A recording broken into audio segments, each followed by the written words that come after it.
En un mundo que parece que está todo mal, ella abre un espacio para reflexionar. ¿Y qué pasó? ¿Qué hay que hacer? Candenomics.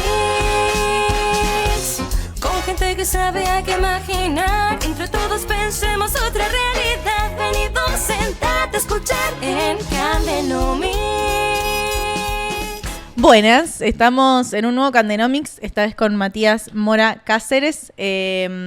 Justamente la propuesta de invitarte a vos es salir un poco del nicho de la Realpolitik, donde parece que hablamos siempre los mismos y las mismas, y empezar a tener una charla política un poco más abierta. Así que gracias por venir. Gracias a vos, Cande, por la invitación. Estamos en un contexto ahí postelectoral, como muchos dolidos, muchas dolidas, sí. Una angustia generalizada y también como una falta de horizonte. No sé cómo lees el escenario actual. Bueno, un poco como lo planteabas vos, me parece que fue sorpresivo las elecciones del 26 de octubre. Creo que si nos preguntábamos en junio, julio, cómo creíamos que iban a salir las elecciones nacionales, yo creo que hubiéramos dicho que ganaba Milei.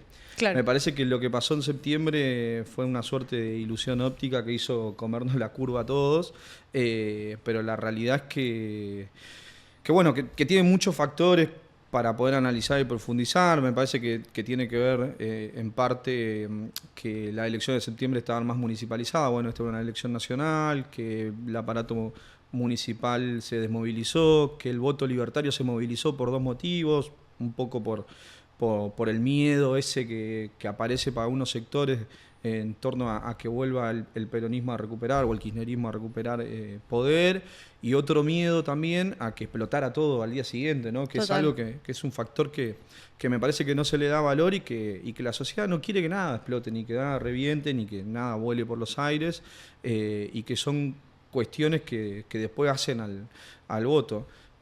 Sin duda también el ausentismo juega ahí un peso importante, aunque me parece que hoy el voto que está en su casa está en un fino hilo, me parece que puede caer de uno de los dos lados en función de cómo se levante esa misma mañana, y también que el peronismo lamentablemente no pudo proponer nada distinto, ¿no? Me parece que fue una campaña muy vacía de política y de propuestas y de proyectos, y eso hace mella también porque la sociedad está esperando que el peronismo tome definiciones, ¿no? Tome determinaciones en torno a problemas que aquejan a nuestra sociedad, y que la campaña no puede ser únicamente ni liberen a Cristina ni fuera Milei, sino que tiene que ser algo propositivo, tiene que ser algo para adelante y tiene que también estar a la altura de las demandas y las necesidades de nuestro pueblo. Creo que parte de los problemas que tenemos hoy en día es que el peronismo no puede hacer una lectura así. La verdad que hoy estamos sumergidos en una interna inconducente por donde se la miren, porque es una interna de nombres, no es una interna de programa, una interna programática ni de proyectos, sino de quién tiene la lapicera y quién toma las definiciones o quién elige a dedo quiénes son los que toman, los que van a ser candidatos, por ejemplo, o quién ocupa tal o cual rol institucional, y poco tiene que ver con el proyecto de país que queremos, digamos, ¿no? Claro. Me parece que en ese sentido tanto Axel como Cristina representan un poco lo mismo en términos programáticos. ¿Vos decís que comparten el horizonte? Yo creo que sí, yo creo que lo político, digamos, y lo que conforma la política alrededor de ellos se asemejan muchísimo. Es más, mucha gente que hoy acompaña a Axel hace 2 semanas estaba con el kirchnerismo más puro, digamos. Entonces me parece que ahí no hay tantas diferencias, digamos, en cuestiones del accionar político. Si lo hubiera, sería una interna fructífera. O sea, claro. Si nosotros estuviéramos discutiendo una interna en torno a proyectos de país, es decir, ¿qué modelo productivo queremos?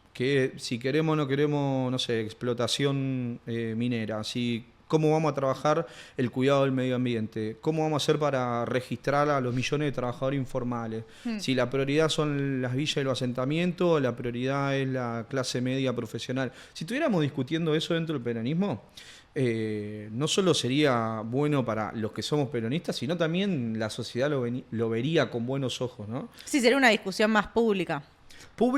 Y en la cual seríamos parte también. Como no se está discutiendo eso, me parece que la interna es inconducente, digamos, ¿no? A la vez hay un escenario muy polarizado, ¿no? Porque las elecciones también lo que demuestran es, bueno, obviamente esta por ahí sorpresa a partir del resultado del 7 de septiembre, esta sorpresa de una victoria tan aplastante de Milei cuando parecía que se iba a repetir el escenario de septiembre, pero también una polarización donde hubo un 35% de las personas que votaron que estaban dispuestas a bancarse el caos que se venía el lunes siguiente, digamos, dispuestas a la incertidumbre de un peronismo victorioso, pero en unas legislativas. Digo, también hay una cuestión ahí en relación a qué puedes hacer.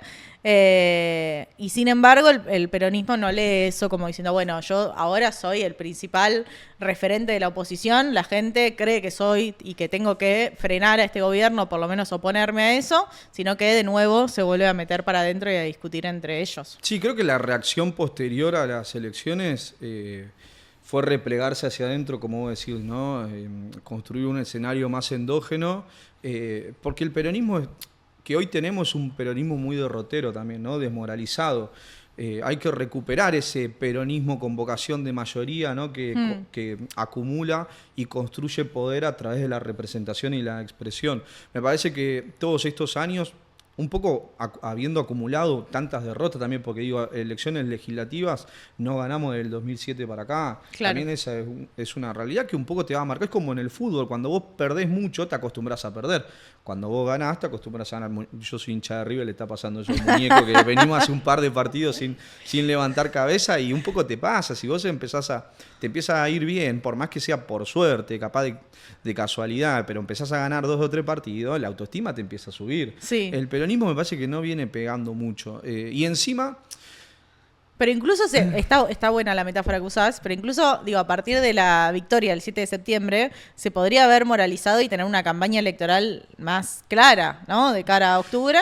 Sí. Y pasó todo lo contrario. De hecho, estaba el meme de Tayana diciendo no hice nada, gano. Claro, que para mí hubo una confusión muy grande en la interpretación del meme de cuidar a la abeja, ¿viste? Claro. Porque una cosa es que vos no hagas nada cuando el enemigo se está equivocando.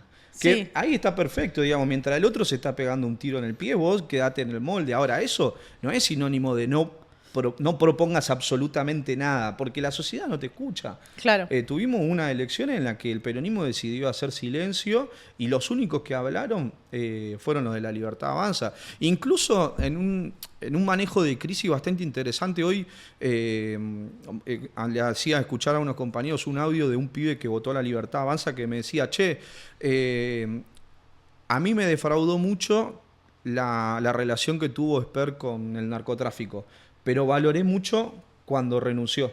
Y Claro. Milei le tomó la renuncia y él no va a ser candidato a diputado nacional. Digo, ahí hubo un error, un tiro en el pie por parte de La Libertad Avanza y una respuesta automática para resolver la situación que seguramente, no todo, pero muchos vieron como algo positivo, que es parte de lo que decíamos al principio de que le falta determinación al peronismo. O sea, y que esa determinación obviamente la discuta de cara a la sociedad, pero con la militancia adentro, porque si vos sumas en esa interna que tenés a la militancia, la interna se resuelve en 2 segundos. Claro. Si la militancia peronista discute la interna, se resuelve en 2 segundos. Porque lo que hay que resolver, en definitiva, es qué vamos a hacer con los problemas que hoy tenemos. O sea, por ejemplo, cómo vamos a construir un sistema productivo moderno, con las nuevas tecnologías, que sea inclusivo o no exclusivo. Sí, ¿cuál es el modelo de desarrollo que tienen en mente, básicamente?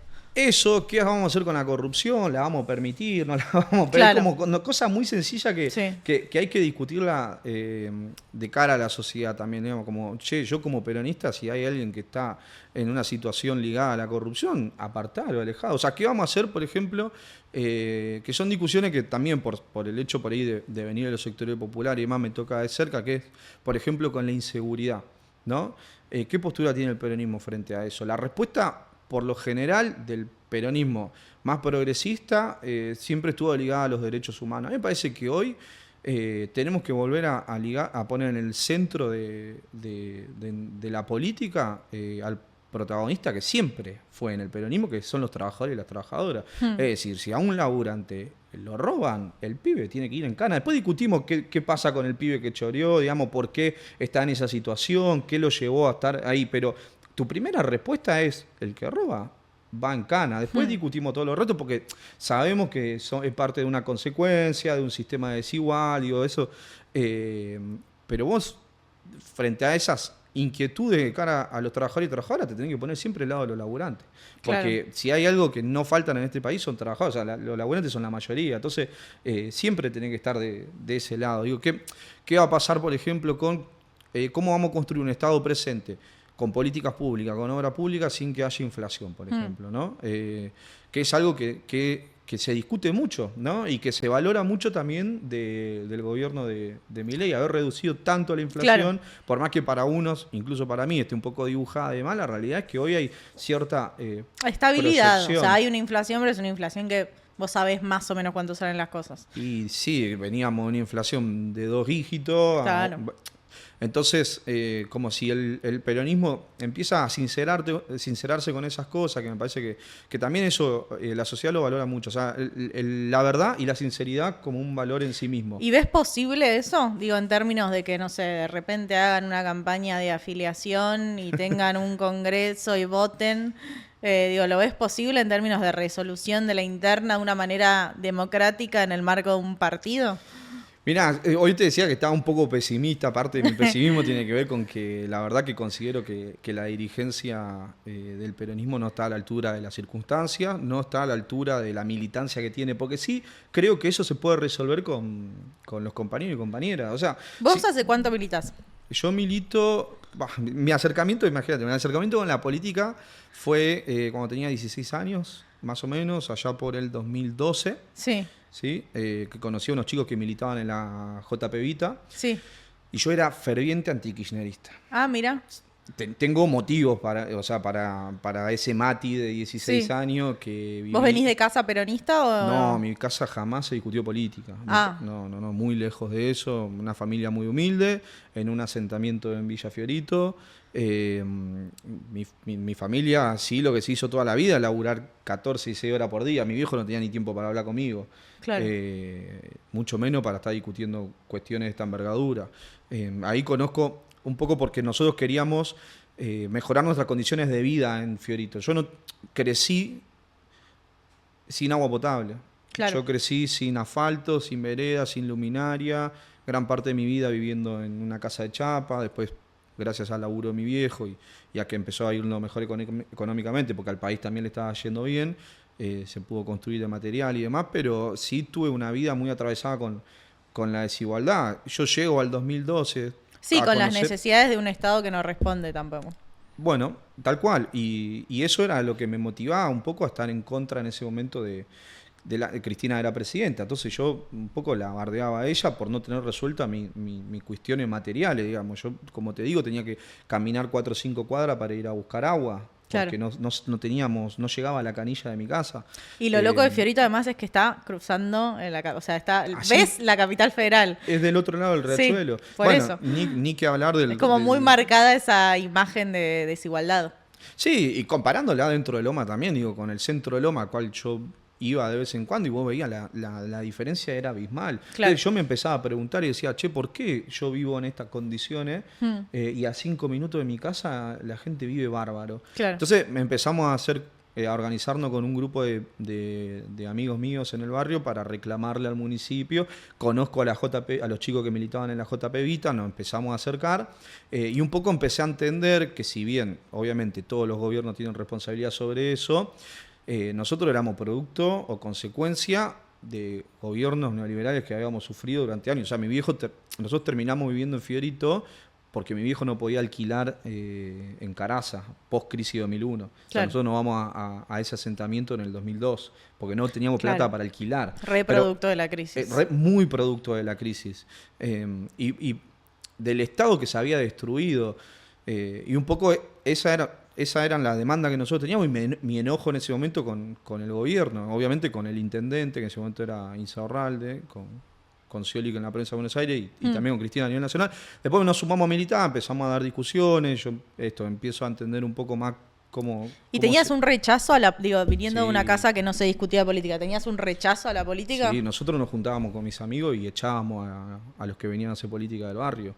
Los echábamos, pero realmente nosotros salíamos con los pibes, teníamos 15 años, venía algún dirigente o algo y lo invitábamos a que se retire. Claro. Después nos empezamos a acercar, empezamos a generar instancias de discusión, a conversar, a entender que la política es parte de nuestra vida y también es la herramienta que nos iba a permitir mejorar nuestras condiciones materiales. Ahora, yo terminé el kirchnerismo sin agua potable. Claro. Después, una serie de movilizaciones y reclamo a María Eugenia Vidal en el 2016-2017 a través de la organización vecinal, con otros barrios también que estaban en la misma situación, y pudimos hacer que algunas obras se llevaran adelante. Y yo discutía la década ganada sin tener agua potable. Claro. Y esto, me imagino, o sea, esto puede ser reclipleable, ¿no? Militaba Cristina y no tenía agua potable. No, pero es así de descindida lo que uno discutía en ese momento con la realidad que venía atravesando. Y uno se pregunta cómo emergen los Milei después, ¿no? Cómo emergen los Macri en el 2015. Y cuál es el rechazo que tiene la sociedad a la política cuando nosotros nosotros debatíamos y charlábamos e intercambiábamos con un montón de vecinos, no solo de Fierito, digo, a lo largo de todo el país, y discutíamos la década ganada. Y había condiciones materiales de vida que no estaban resueltas. Es una bestialidad eso. Total.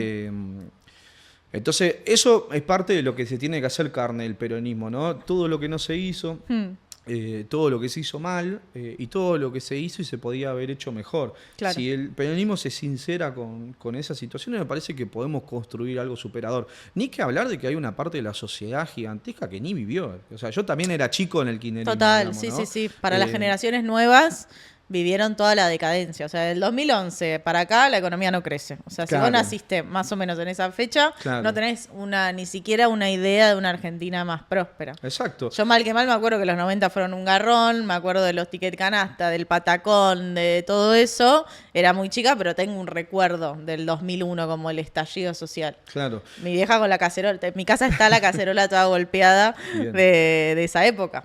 Y sí.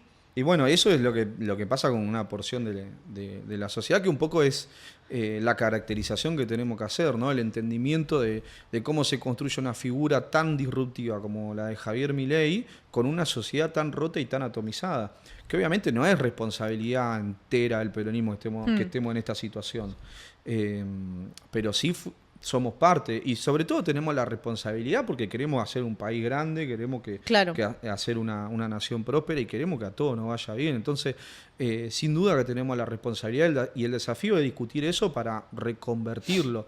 Y vos ahora seguís militando en territorio, en barrios, y ves, si se quiere, bueno, discutís de hecho con las personas, te he escuchado hablar de que hay que hablar con los libertarios, que no hay que... La gente lo que hay que aclarar, ¿no? Que hay que... No hay son personas, son seres humanos, piso chicos. Total, ¿no? Sí. No tratarlo de tonto, no tratarlo de volver como, che... Pero sobre todo porque alrededor nuestro hay mucha gente que votó a Milei en el 2023 y que volvió a votarlo ahora en el 2025. Sí, a mí de hecho me pasó cuando recién había sido la elección, creo que fue el martes, hubo un problema en mi edificio, se llamó el técnico del ascensor, y yo me quedé hablando con el chabón. Cristian, si estás viendo, te mando un saludo. No para quemarlo, pero se notaba que era una persona con un sentido común progre. O sea, se notaba por cómo se hablaba, digo, tenía una hija feminista, fan de Cristina, como que se notaba, había buena onda en el diálogo. Y cuando hablamos de las elecciones, que era lo que había pasado el domingo, era como el elefante ahí en la habitación, que no sabes, viste, hasta dónde charlar y no, yo tuve la sensación de que él había votado a Milei. De que había votado a Milei por miedo a la hecatombe económica de la semana, como diciendo, bueno, por lo menos esta semana es tranquila. Claro. Y el chabón hablábamos de que no le alcanzaba para laburar, de que era relación de dependencia pero tenía que hacer changas extra, digo, como un montón de cosas que marcaban que no es que estaba viviendo un buen momento económico ni cerca, pero que, bueno, no estaba dispuesto tampoco a pasarla peor, porque también sabemos que cualquier devaluación, la que los pagan somos nosotros, son los laburantes, es como quienes van a ir al supermercado y no van a poder pagar lo que ven enfrente. Es que yo creo que, aunque no lo crean, la sociedad no vota contra de sus intereses, digamos, ¿no? La sociedad vota siempre creyendo que lo que se viene es algo mejor, no algo peor. Y esto que decís vos, ¿no? Hay gente, o sea, los que votan a Milei tienen mucho sentido común. Y son nuestros amigos, hermanos, familiares, compañeros, conocidos, sé, compañeros de laburo. Yo intento charlar siempre con gente que vota La Libertad Avanza, porque sobre todo me interesa mucho entender cuál es la demanda que tienen y por qué eligen votar a Milei, que desde mi entendimiento es un tipo que va en contra de los intereses de los trabajadores y las trabajadoras, y sobre todo va en contra de los intereses nacionales, ¿no? Porque por ahí coyunturalmente a algún laburante le puede ir bien, pero sin duda que lo que busca es la destrucción del sistema productivo, económico, social de nuestro país. ¿Y qué te dicen? Y hay mucho, está muy ligado a la idea de esperanza, a la idea de que es algo nuevo, de que es algo distinto, de que se pelea con la casta, hay algo de esperanza, hay algo de proyección. Siempre que hablo aparece como esto, ¿no? Vino a mostrarme que la política puede ser distinta.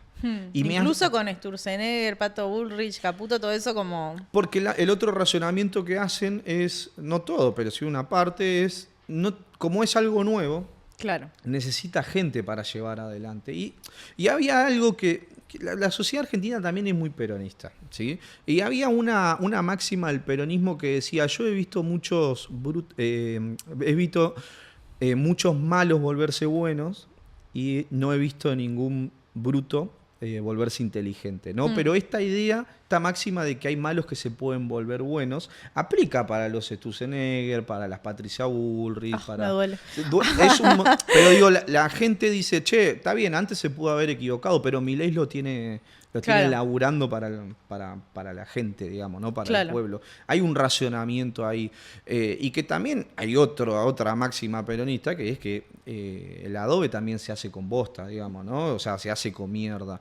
Entonces, hay una cosa de tener vocación de mayoría también. Milei la tiene, por eso incluye a toda esa gente. El peronismo...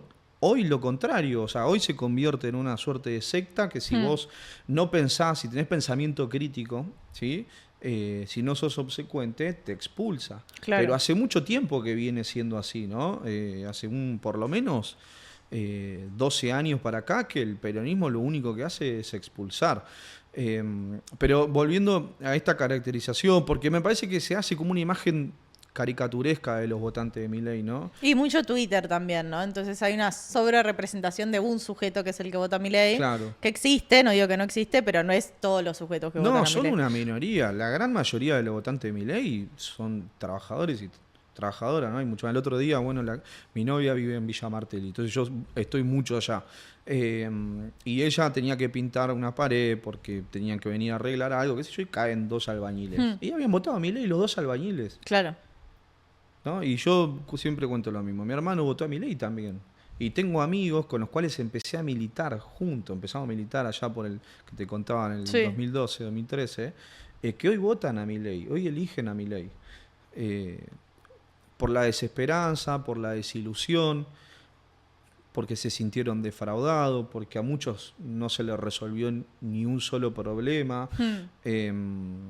Y ven en la figura de Milei una figura paterna en términos políticos, alguien que les habla de par a par, ¿no? Alguien con lo que se sienten identificados, que esa es la otra diferencia que encuentro, por ejemplo, con Macri, pero con el proceso más conservador y de derecha en nuestro país. Hay una cuestión de identidad, hay una cuestión movimentista detrás de la figura de Javier Milei. Lo decís en términos de representación porque es un tipo que tiene problemas, digamos, no sé, no se ve como la casta, digamos, que tiene como cosas más humanas. No se ve ni se escucha. No se ve ni se escucha como la casta, Claro. bueno, ahora igual usa cada vez más traje, pero en general no se vestía como la casta. No sé, los pelos. Yo me acuerdo que en un momento le decían no, porque está siempre sucio. Y yo le digo, no sé si la crítica que hay que hacerle a un tipo en la política es que se ve sucio, ¿viste? ¿Y los laburantes en las obras cómo se ven? Por eso, como Claro, que el eso que generaba labura en alguna la calle, identificación ¿cómo se más ve? cercana. Claro. Usa siempre la misma campera. Y bueno, la mayoría de la gente usa siempre la misma campera. Pero me río porque es un piso de discusión estamos muy abajo, estamos en el subsuelo, ¿no? Pero sí, y eso genera un sentir, ¿no? Como soy parte de esto. O sea, hoy lo que me pasa, yo contaba el otro día que un amigo me pidió venderle una cosa de Chicago, contacté con un pibe llamado Gonzalo, le mando un saludo, vive en Claypole, y vino, laburaba en Once y venía en bicicleta de Claypole hasta Once. Y me lo crucé por ahí. Y el pibe tenía una imagen de Milei pegada en la bicicleta. Claro. Y por ahí de golpe te cruzás con uno que tiene un sticker de Milei pegado en un termo, Sí. en un vaso, una remera con un león. Digo, hay una cuestión, por eso digo, hay una cuestión de simbología. Claro, sí, de símbolos, una cuestión cultural, una cuestión de identidad que no pasó con las derechas en nuestro país. Claro, no había pasado con Macri. Y Macri lo veían como un cheto, como un tilingo, capaz que hay un distanciamiento mucho más grande. Y capaz que Milei puede perder las elecciones del 2027, el peronismo puede volver a recuperar el gobierno, pero va a venir otro a suplantar a Milei. Porque hay un problema más de fondo que tiene que ver justamente con que primero tenemos una sociedad muy rota, Sí. muy atomizada, con muchísimos problemas, muy violenta, muy desigual. Y cada vez más yanquirizada, pienso en la mina esta con el cuchillo yendo a atacar a un fotógrafo, en los pibes esos que salió el video atacando en un McDonald's, bardeando a la piba que estaba atendiendo, como estallidos muy individualizados de un problema que tiene que ver con que estamos todos requemados, uno sale a la calle, la gente está más violenta, pero bueno, algo que por lo menos yo no recordaba en Claro. otros momentos. No, yo tampoco. Me parece que está implosionando un poco por la saturación individual, familiar, colectiva. A ver, los trabajadores viven primero sobreexplotados. Sí, O sea, el argentino labura mucho, aunque no saben creer otra cosa, el argentino labura 14 horas por día, 12, labura los fines de semana, no tiene franco, no descansa, no tiene horas de ocio, vive endeudadísimo, sí, siempre está pagando cosas, vive alrededor de un contexto de marginalidad absoluta, o sea, mucha gente volviendo al consumo problemático, y esto también es algo que yo no recordaba hace mucho tiempo, pero en los barrios populares empiezan a aparecer mucho piberío en la esquina consumiendo, claro. por ende también muchas situaciones de choreo, ¿no? O sea, vivís con mucho miedo cuando volvés a tu casa de que no te pase nada, más si sos mujer, más si estás sola. Digo, hay una cuestión también ahí que está atravesado por una cuestión de género, que empieza a desbordarse por todo lado y empieza a decantar en estas situaciones que antes no eran comunes, pero que cada vez empiezan a aparecer más. Digo, cada vez más gente en situación de calle, Sí. no, más gente con problemas de salud. Digo, hoy vine en el subte hasta acá y se subieron 3 personas hablando solos. Y había un pibe en el subte diciendo que iba a cantar, que iba a rapear a cambio de que le den guita, y el pibe gesticulaba, pero no cantaba. Porque, o sea, había claramente un problema de salud mental Claro. ahí, ¿no?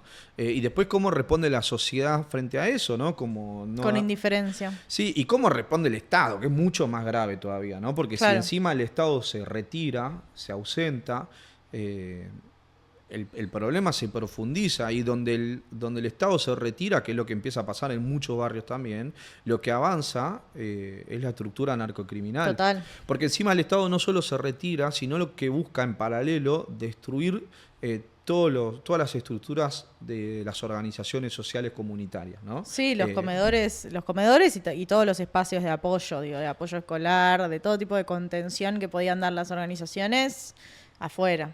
Todo lo que genere un gramo de comunidad y un Claro. gramo de organización, el gobierno nacional va a intentar destruirlo. Sí. Y ahí donde se destruye eso aparecen las estructuras narcocriminales, pero esto es muy fácil de verlo.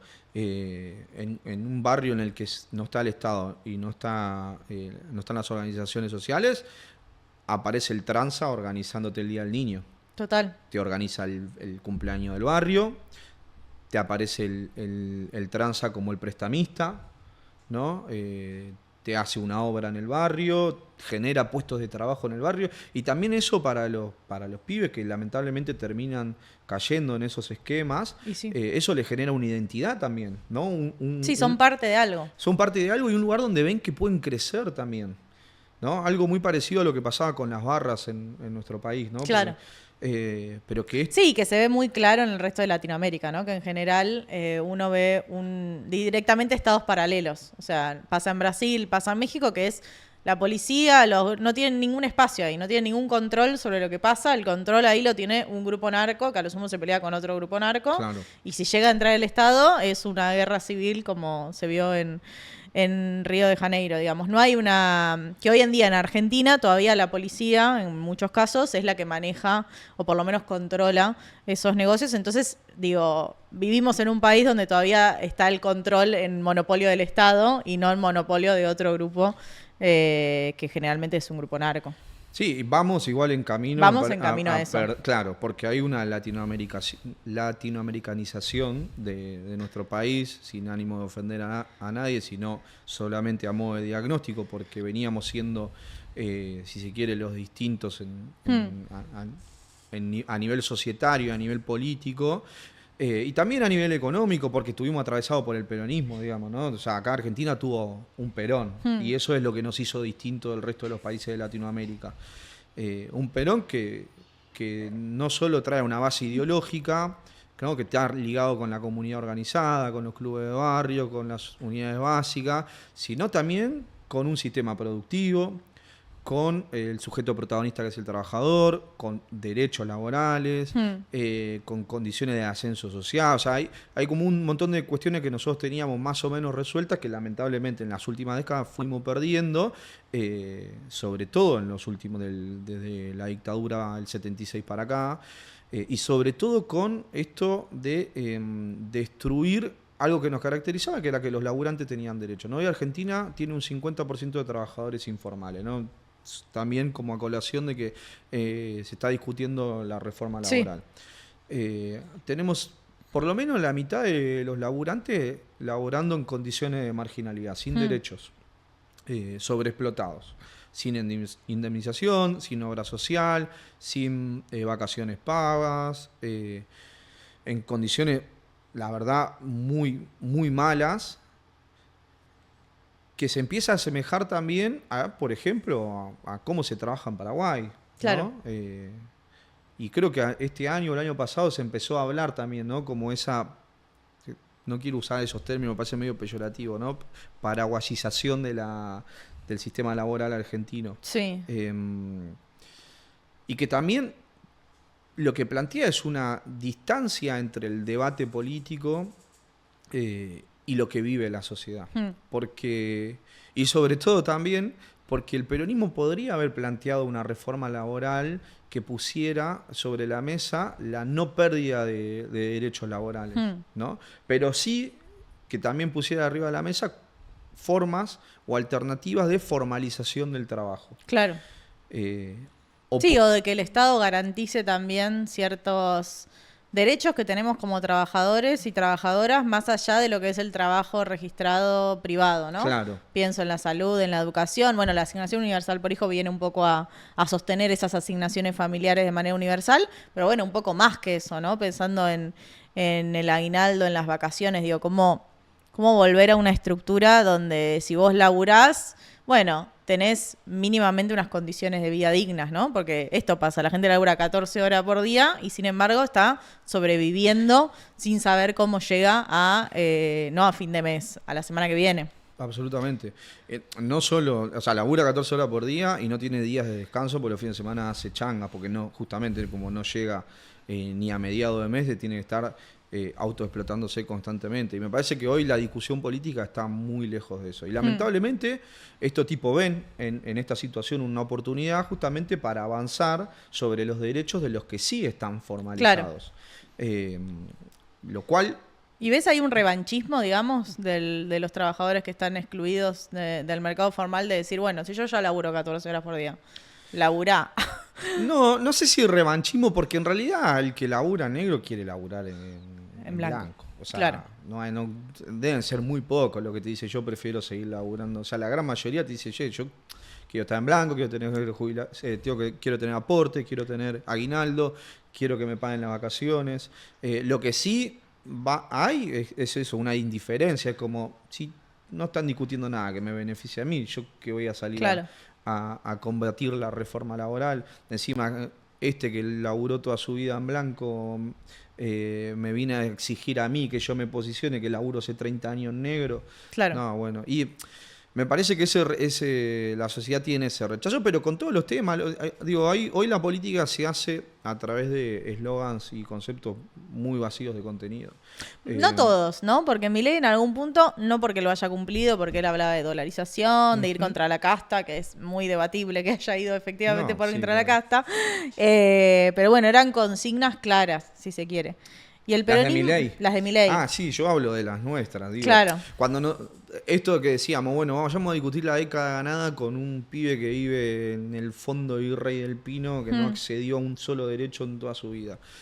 O cuando le exigimos a la sociedad salgan a defender la educación libre, Pero vos cuando lo gratuita y de hacías, calidad. digamos, vos no tenías acceso a agua potable y vos estabas defendiendo la década nada. Lo hacías porque entendías que si seguían, o sea, si se seguía ese proceso, iba a llegar efectivamente. Sí. O sea, lo hacías con una esperanza Sí, de que claro. iba a llegar al barrio eventualmente. Sí, porque, a ver, entiendo que el peronismo es la respuesta a los problemas de nuestro país, digamos, ¿no? Por supuesto con una actualización, no quiero caer en decir, bueno, la respuesta a los problemas de hoy son los que plantea Perón en el Claro. 46 o 45, sino que como movimiento político es el único movimiento que siempre puso en la escena a los laburantes, a los que peor la estaban pasando, a los últimos de la fila, y también entendiendo que todo lo que estaba enfrente es infinitamente peor y que la verdad que los que vivimos mal no les interesamos ni un poco. Ahora, yo puedo hacer esa caracterización, capaz que alguien que no tiene problema económico no puede hacer esa caracterización. Ahora, no le podés exigir eso al que labura 14 horas por día, incluido todos los fines de semana, que pueda hacer una distinción sobre eso. Hace un análisis coyuntural sobre el momento en el que está viviendo y que está atravesado, y en función de eso toma decisiones. Y vuelvo con esto de nosotros exigimos que la sociedad defienda la educación libre, gratuita y de calidad. ¿Cuál educación libre, gratuita y de calidad? De mi grupo de amigos soy el único que entró a la universidad. Claro. Creo que y uno de los pocos que pudo terminar el secundario. El resto no accedió. Y vos cursando, vos no lo aclaré al principio, sos politólogo de la Universidad de Buenos Aires, que además es de las más excluyentes, no porque sea paga, sino porque muchas veces los horarios, elitista y expulsiva. Sí, Sí. más que las universidades nacionales, a veces que tienen más laburo con la comunidad, ¿viste? Total. La UBA es más impersonal en todo sentido y Claro. hay una reproducción donde quienes van a la Universidad de Buenos Aires en particular, bueno, en general vienen de alguna clase, vienen de algunos colegios incluso, Sí. y te das cuenta que no es tan abierta como parece. En tu experiencia dentro de la universidad, ¿vos eras algo atípico o encontraste grupos? No, siempre lo que venimos de los sectores populares somos minoría. No, muy pocos me he cruzado que venían de sectores populares. Hablando porque mi barrio es un barrio, una villa, y fue un asentamiento de mucho tiempo, muy pocos. Pero lo ves, a ver, no quiero caer en la discusión de si los pobres llegan a la universidad o no, porque no se trata de eso la discusión. Digamos, si vos a un pibe o una piba de los sectores populares le das la oportunidad, la rompe toda, Claro. la descose, pero tiene que tener la oportunidad y tiene que tener las condiciones materiales para hacerlo. Si el pibe de los sectores populares tiene que tomar 2 bondis, un subte, tiene que laburar 14 horas por día, no tiene ni un día para descansar, no tiene tiempo para estudiar y obviamente le va a ir mal. Claro. O no va a poder o va a abandonar, que es lo que termina pasando. Ahora, nosotros lo que tenemos que discutir es cómo hacemos para que sean cada vez más los que acceden a las universidades. La de Conurbano, la Universidad de Buenos Aires, la que quieran, la que elijan en dónde desarrollarse académica y profesionalmente. Me parece que la sociedad que hoy estamos viviendo y hacia donde nos está llevando el gobierno nacional es hacia que cada vez seamos menos pibes de los sectores populares y pibes de los sectores populares los que accedamos a una universidad para poder recibirnos y proyectar otro futuro. Ahora, te repito lo anterior, no es que con el kirchnerismo todos los pibes... Claro. O sea, para mí hay que hacer una diferenciación ahí. Incluso cuando hablamos, por ejemplo, pongo otro tema, ¿no? Con la salud. Sí, obviamente que nosotros defendemos la salud pública, gratuita, bueno, ¿no? Como ese eslogan, esa que Sí, linda sí. en la remera. Las pero- guardias están colapsadas, el turno te lo dan en 6 meses, si tenés Claro, suerte, y y- si conoces a alguien, capaz te lo consiguen antes. Y no es que eso empezó el 10 de diciembre de 2023.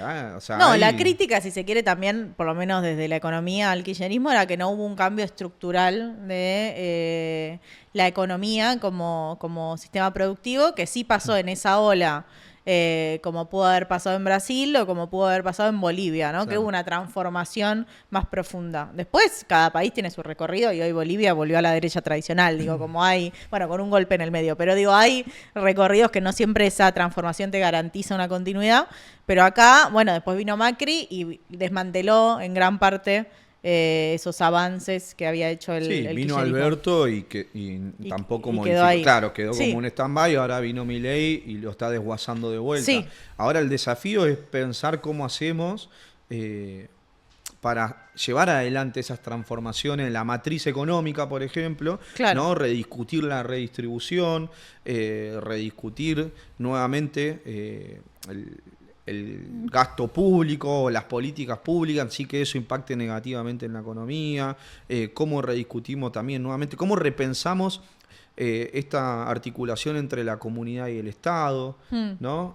Para que no pasen estas cosas nuevamente, que por ahí hay instituciones que están desbordadas o Claro. sobrepasadas, cómo pensamos también las condiciones económicas de los trabajadores, porque también o sea, hay muchas críticas a la educación, pero la realidad es que los docentes ganan 2,50 pesos. Sí, laburan en 3 escuelas y van corriendo de una a otra. Exacto, la cuestión edilicia de las escuelas también, digo, dan clases en el frío, dan clases con mucho calor, no tienen merienda, no tienen almuerzo, no tienen desayuno, en algunas escuelas no hay ni ventana, digo, y estamos hablando también de escuelas de la provincia de Buenos Aires, ni que hablar las del interior del país, que también hay que pensar una política, digo, en términos económicos, regionalizada. Uno tiene que darle valor a la matriz productiva de cada provincia y dejar de pensar también la política desde el centro porteño y empezar a incluir a esta perspectiva, a esta mirada federal, ¿no? Porque Claro. también es la mejor forma de construir política y construir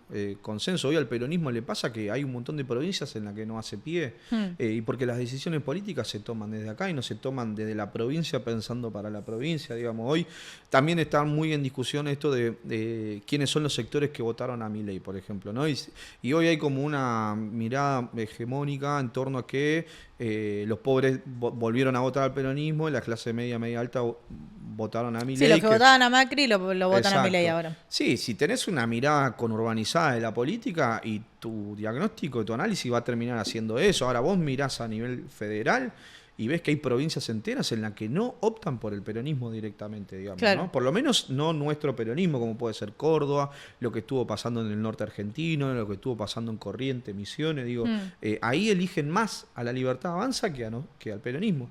Si incluimos encima a todos los que son apáticos con la política y no van a votar, bueno, ahí tenemos un problema mayor, digamos, ¿no? Total. Porque es un tercio de la sociedad argentina. Y estamos de acuerdo, creo que gran parte de la población, ¿no? Que la dirigencia está en cualquiera, que está muy llena de internas. No solo el peronismo, ¿no? Porque la Libertad Avanza también está llena de internas. Yo creo que a nadie le importa las internas en general. Digo, si a un votante de la Libertad Avanza le decís Karina Milei o Santiago Caputo, te dice Milei. Sí, Javier Milei, re- ni idea. Y esto, y agrego un dato anecdótico también que me pasó hablando con algunos que votaban a la Libertad Avanza y yo les preguntaba qué opinaban del gordo Dani y me decían, no sé quién es. Claro. Y vos decís, bueno, Le estás hiriendo el corazón al gordón. Bueno, espero hacerlo. Pero la verdad es que los votantes de la Libertad Avanza no lo junan. Claro. Pero hay muchos que no conocían a Esper. Y Claro. hay muchos que no sabían qué había pasado entre Esper y el narcotráfico. Bueno, si en sí le preguntamos sobre Tayana, Ni idea. ni le pasa de cerca. Vieron algo violeta y dijeron, es acá. Claro. Pero eso habla mucho también de que la sociedad está sumergida en otros problemas, en otros conflictos. Y la política está en un microclima. Sí, la dirigencia. Pero Sí. después digo, a vos te debe pasar, a mí me pasa conociendo un montón de militantes más territoriales y militantes que se fueron formando. Bueno, yo tengo más conexión obviamente con los feminismos por mi recorrido y yo digo, che, acá hay un montón de compañeras que en 3 minutos te lo resuelven, ¿entendés? Como Es lo que te arman un programa, le das un fin de semana y te arman un programa. Absolutamente, bueno, es lo que te decía, cuando que a la interna incluyan a los militantes, se resuelve en 2 minutos. ¿Y cómo podría hacerse eso? Uy, eso es una pregunta dificilísima. Pero bueno, un poco diste vos la Yo respuesta vengo de al la izquierda, principio. ¿se hace un congreso? ¿Cómo es Oh. una asamblea? ¿Cómo se hace eso? Venís de la izquierda, no sabía. ¿No? Sí, No. no trotskista, pero de la izquierda. Bueno, lo siento mucho. No, perdón, no te pongas perdón, macartista, perdón. Que acá está Carlos Marx. Ah, lo sacaron por vos. Ahí está ahí mirando. No, está ahí mirándome fijamente. No, raro que ser de izquierda en una sociedad altamente peronista, digamos, ¿no? Pero bueno, Soy economista. está bien. Pero yo soy politólogo y no soy radical. En la Universidad de Buenos Aires, una carrera creada por los radicales para los radicales. O sea, Mirá. y soy peronista. Pero bueno, ¿Y no te llegó la izquierda en FSOC ahí? ¿No te atravesó nunca el No. discurso? Porque no te ¿sabes llega. la cantidad de veces que leía Marx? Sí. No leí ni una sola de Perón en la universidad. Mira. Y sí leí mucho. Y desde la teoría Ah. no te llegó, porque digo, No. vos podés leer a Marx y decir es un capo, pero igual, qué sé yo, identificarte en términos de identidad política con el peronismo, que es algo que pasa muchísimo en este país. No, ni cerca, Ah. ni cerca. Yo soy peronista de pura cepa. Me parece que la respuesta a todos los problemas es el peronismo, que Perón siempre fue un tipo que dilucidaba lo que iba a pasar 50, 60 años después. Digo, Perón ya le hablaba aquello que íbamos a estar viviendo en el 2000. Ya planteaba problemas relacionados al medio ambiente y a la explotación de los recursos naturales, hablaba del imperialismo. Me parece que el peronismo es la argentinidad hecha política, ¿no? Así como Felipe Solá decía que el peronismo le había dado una categoría política al amor, a mí me parece que es la argentinidad hecha política, ni más ni menos, no es ni de izquierda ni de derecha, son los argentinos y las argentinas y sus formas y su idiosincrasia, y ahí incluye a todo con esta lógica de tener vocación de mayoría. Pero vos y de marcás conducir a todos y o todas. construís una vocación de transformación social también. Sí, por supuesto. Pero el peronismo busca eso, digamos, ¿no? Esa No todo el transformación. peronismo. El peronismo también ha tenido a Carlos Saúl, ha tenido sectores muy conservadores, tiene hoy en día sectores muy conservadores Coincido. que no quieren una transformación social, que están más para defender un statu quo y una reproducción de lo que hay hoy en día. Bueno, no, estoy completamente de acuerdo y me parece que son parte de las discusiones que existen hacia adentro del peronismo, que hay que resolverla, pero, a ver, a mí me parece que también es como una ecuación matemática muy sencilla de resolver, digamos. Si somos más trabajadores que patrones, siempre va a ganar la lógica de los laburantes, digamos. No hay que imponer siempre ese sentido, digamos. Claro. Y después, sí, claro que hay un montón de sectores que abogan por la destrucción del peronismo porque es la destrucción de los intereses nacionales que hoy tenemos y ahí se incluyen modelos políticos y económicos como por ejemplo el de Carlos Saúl, ¿no? Por dar un solo ejemplo. Pero volviendo para atrás Sí. a tu pregunta, que ya me olvidé.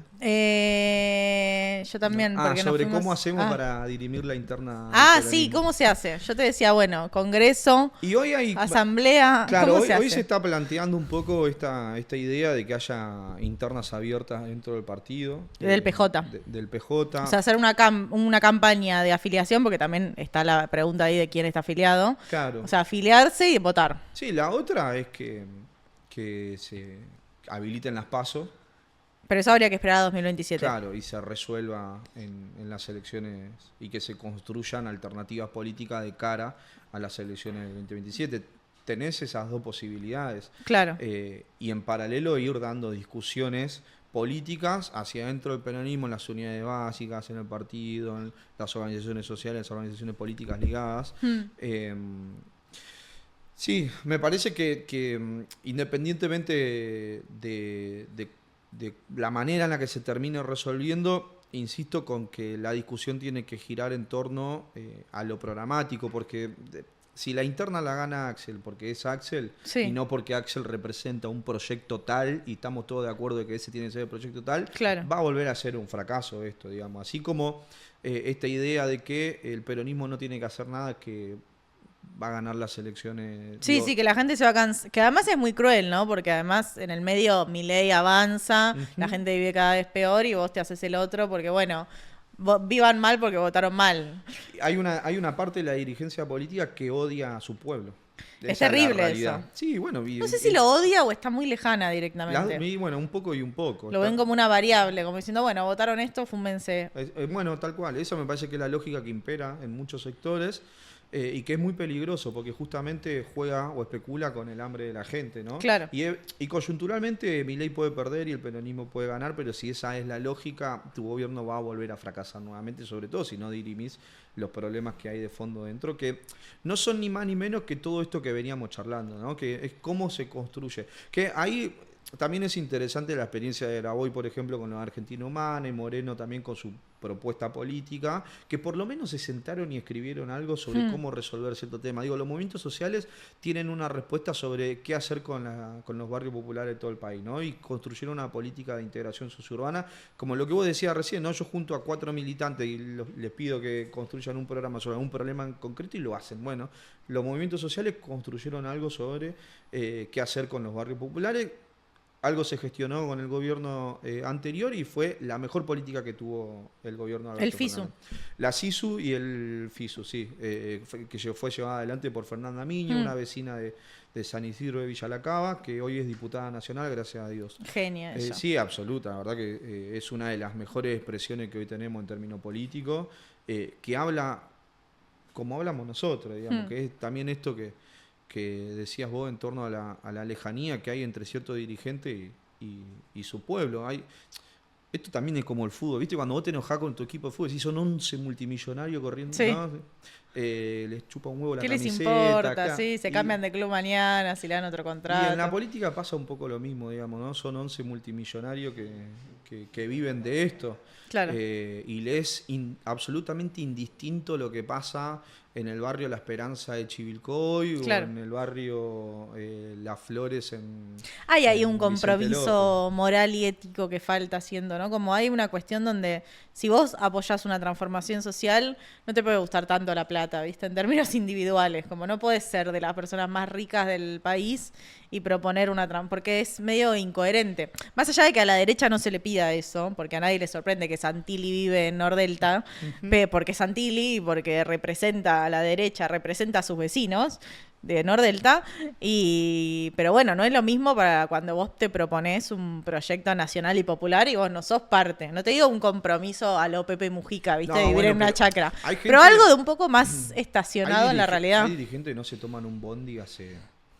Y muchos no se pueden ni tomar un bondi tampoco. Sí, porque los putean. Bueno, exacto. Eso es parte del problema. Hablando esto de las máximas del peronismo, el peronismo tiene una línea jerárquica de valores muy marcada. Primero la patria, segundo el movimiento y tercero los hombres. Nosotros tenemos una parte grande de la dirigencia política que tiene esa línea jerárquica invertida, donde está primero los hombres, segundo mi organización política o mi proyecto familiar y tercero la patria. Claro. Y si vos tenés invertida tus ideas, digamos, ¿no?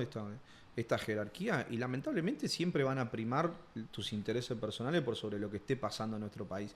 Porque la realidad es que dentro del peronismo hay un montón de dirigentes que la sociedad rechaza profundamente, digo, y con razón, en muchos casos. En muchos casos con razón, otras, bueno, pero si son no merecidas, digo, hasta con un gesto de grandeza vos decís, bueno, tan equivocado, pero si el 70% me detesta y como para mí lo más importante son los intereses de la patria, yo me corro. Claro. Que venga otro. Total, no importa. No Mi me nombre. importo yo, claro. Lo que importa es que la nación crezca, que los laburantes estén bien, que sigamos generando consenso, que podamos construir políticas de Estado y no de gobierno, ¿no? No políticas coyunturales que arrancan y finalizan con un gobierno, sino políticas que sean transversales a gobiernos distintos, ¿no? Esto de empezar a crear, no sé, los planes quinquenales nuevamente, digamos, claro. ¿no? Y empezar a planificar el desarrollo económico, industrial, productivo, geopolítico social, hoy en día.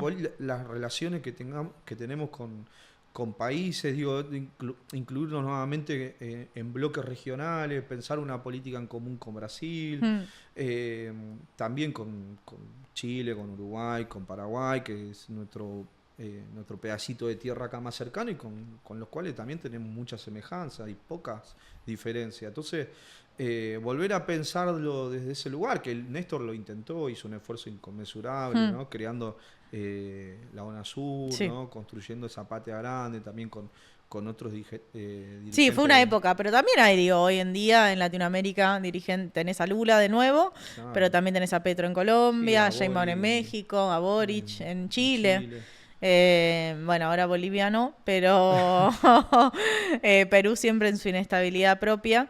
Pero hay una avanzada también de Estados Unidos en, bueno, no me quiero meter tanto en la geopolítica internacional, ¿no? Pero con esta idea de, bueno, se van a entrar en Venezuela diciendo que Petro es narco, digo, acusando de distintas movidas narco en la región para tratar de entrar en la región y nosotros con el cipayo más cipayo Terrible, ¿no? Sí, sí, es una que cosa podíamos de loco. encontrar.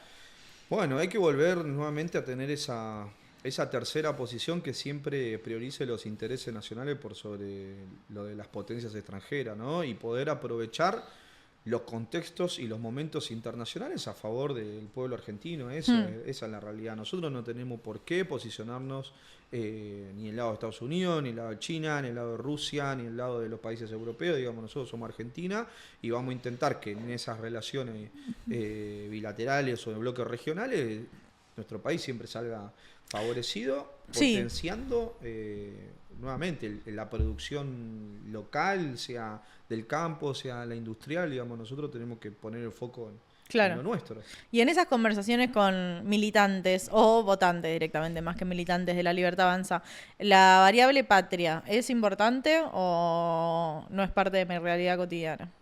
Pero para ello Milei defiende a la patria. O sea, no lo ven como alguien... Incluso con esas muestras así tan de mascota con Trump. Y no sé, por lo menos con los que seguramente debe hacer ruido, digo, capaz que también hay una realidad de que no te van a decir todo, y las cosas que uno ve mal después no Obvio. las transmites a una realidad, lo hacemos nosotros mismos. Pero por lo menos lo que yo charlé, digo, no está asemejado eso con Milei, lo ven más como una cuestión de oportunidad, y muchos lo ven bien incluso, ¿no? La de estar tan ligado a Estados Unidos, hay muchos que lo ven como un norte al norte. Claro. ¿No? Sí, como algo bueno. Como algo bueno, claro. Y bueno, es la forma de pensar que tiene ese sector y uno lo respeta y demás. Pero no veo, por lo menos, que hagan esa diferencia con respecto a cómo desarrolla la política internacional Milei. Estoy pensando, pero no lo veo. Claro. Bueno, y pensando un poco para adelante, ¿no? No sé, yo sé que la vida es muy atareada y en general esto parece un ejercicio medio falopa, pero ¿tenés momentos del día, de tu vida, de tu recorrido militante donde pensás en un mundo mejor? Sí, si no, no sería militante, si no, no sería peronista, ¿no? Para ser peronista es una persona muy feliz. No, pero uno es militante porque proyecta para adelante cosas buenas, ¿no? Uno tiende a pensar que las cosas van a mejorar, uno tiende a pensar a que vamos a construir un mundo mejor, una Argentina mejor, Sí. una Argentina socialmente justa. Y en lo concreto, así sí. como acciones, ¿cómo te imaginas esa Argentina más justa? Bueno, por lo pronto me parece que a ver, en cuestiones cotidianas, quiero ser lo más concreto posible, pero a mí me parece que recuperar o reconstruir los lazos sociales es importante para construir una Argentina más justa, ¿no? Y eso implica también volver a escuchar a aquellos que no piensan como nosotros, como por ejemplo los libertarios, los que votan a La Libertad Avanza, digamos, ¿no? Me parece que hay que volver a ser un poco más humilde en ese sentido, no creerse superior moral ni intelectualmente, prestar un poco más el oído, prestar un poco más el hombro, intentar construir comunidad, y a partir de la comunidad organizada,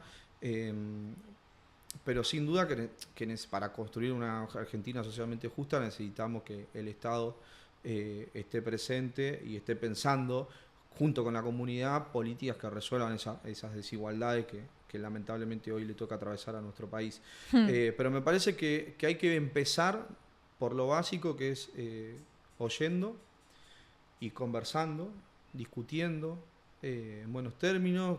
Todos queremos lo mismo para nuestro país, que es que nos vaya bien a todos y a todas. Y con esa premisa me parece que se puede volver a reconstruir la Argentina que tanto soñamos. Sí, y los lazos comunitarios en términos también yo lo noto mucho desde la pandemia, ¿no? Como ese momento de profundización de la hiperindividualidad, ¿viste? Como una cosa de que si podemos no hablar con otro en todo el día, mejor, ¿viste? Como si puedo manejarme todo el día sin hablar con alguien que no conozco, Y también mejor. el surgimiento de las redes sociales un poco profundiza esa De las redes sociales y de las apps, digo, porque vos antes querías llamar un delirio, tenías que llamar y hablar Claro. por teléfono con alguien Sí, y sí, pedirle tal cual. y que te diga no hay. Y vos decir, bueno, a ver, te llamo en 5 minutos. Bueno, eso hoy no, se resuelve con una interfaz y puedo no hablar con nadie. Y es difícil eso, ¿no? En Es términos de la complejísimo época. generar comunidad, ¿no? Pero se pueden pensar alternativas a las aplicaciones, a las redes sociales. Se pueden complementar, no Sí. necesariamente tiene que ser excluyente. Vos podés construir, no sé, por ejemplo, una política muy tradicional que tenemos es, bueno, creemos clubes de barrio para que los pibes vayan a hacer deporte. Pero Claro. hay una porción muy grande de la sociedad que hoy ya no quiere hacer deporte, quiere jugar al no Claro. sé, al Minecraft, al Free Fire, no sé, Sí. al FIFA. Y bueno, vos tenés que construir instituciones que estén en condiciones para, no sé, recibir a los pibes que no pueden tener una PC gamer en su casa, Claro. y que vayan a jugar a un mismo lugar y que eso sea acompañado por un tutor, por un docente. Sí, un que- espacio de contención también. Claro, que en paralelo también proyecte otras cosas, como que tenga, no sé, un espacio de formación en oficios, ¿no? Un acompañamiento integral, que en esos espacios también haya algún profesional de la salud, un profesional de la salud mental, que se piense también en la salida laboral que va a tener ese pibe, porque hoy también el trabajo está muy atravesado por la economía de plataformas. Total. Y es la primera salida laboral, y eso también genera mucha individualidad, ¿no?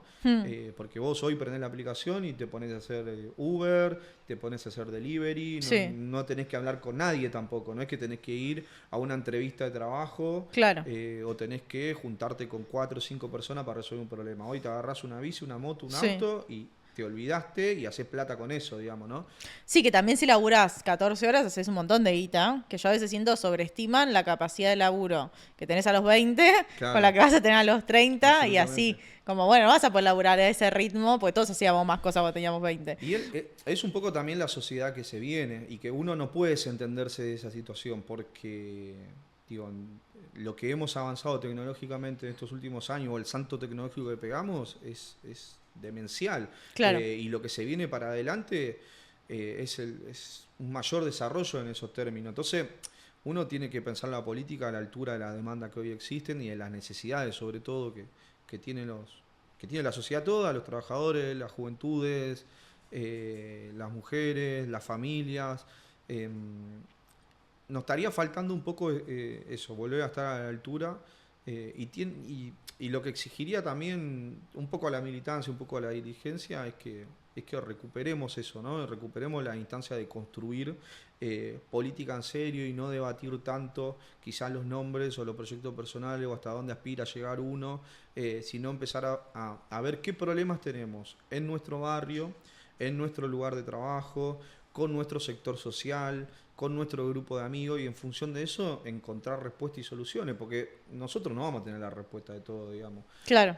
Acá no vamos a poder dilucidar cómo resolver los grandes problemas de nuestro país, pero quizás a alguien se le ocurre. Bueno, si no prestamos el oído, difícilmente podamos saber cómo resolverlo. Sí, también a partir del hacer, ¿no? Y por último, por ahí, digo, aprovechando este diálogo que marcás con libertarios, no sé si ves una mayoría en presencia masculina de Sí. los libertarios y alguna reacción en términos de batalla cultural. Quería Sí, agregar esto, que a mí me hiciste acordar que lo quería sumar hace un rato.